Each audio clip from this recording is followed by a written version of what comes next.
pathetic. We have seen it over and over. My eyes stung, and I willed myself not to cry.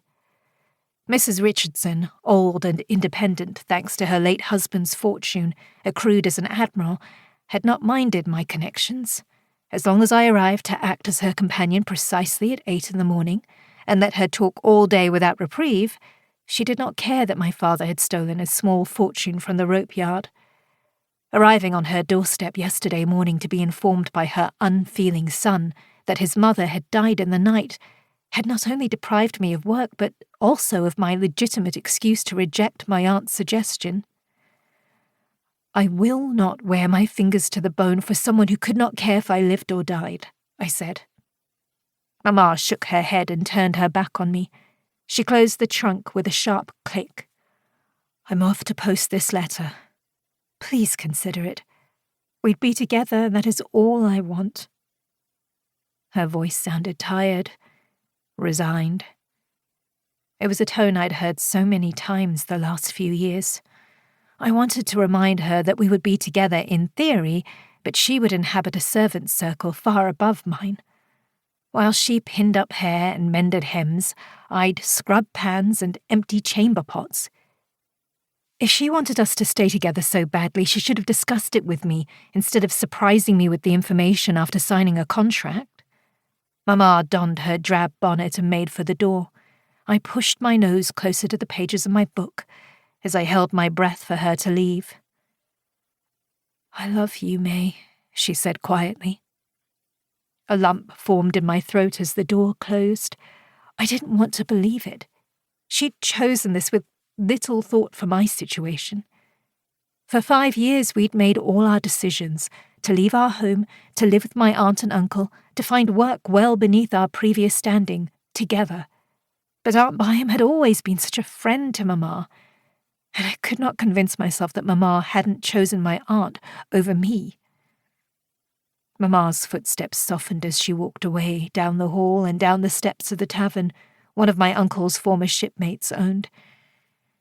I lifted the bonnet and fingered its little flowers, remembering Papa's pride-filled grin and Mamma's pleasure at the gift. A sweet memory turned bitter by the lies that would soon be revealed. The pang of sorrow I'd never been allowed to express pulsed within me. Byams didn't wilt under life's misfortunes. My aunt had enforced that the last 6 years, each time she'd scolded me for my tears.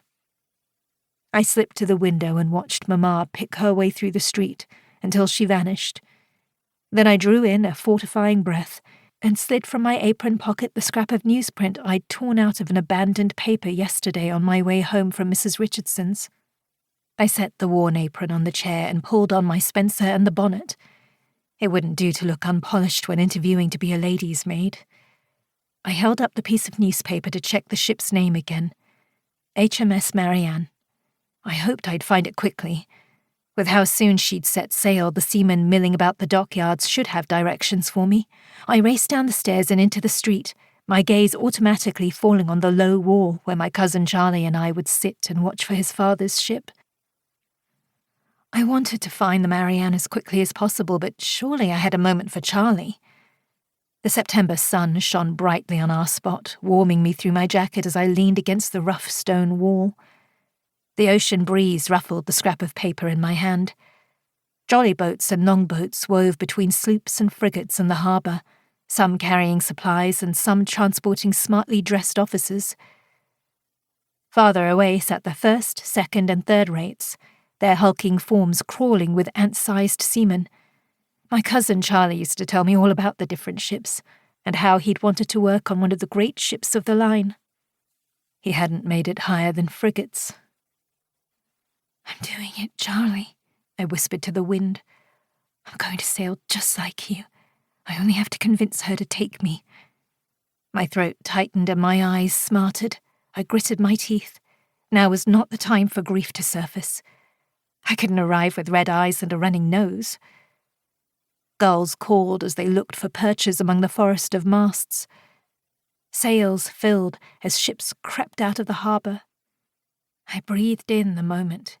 If I convinced this captain's wife to take me on, this could be one of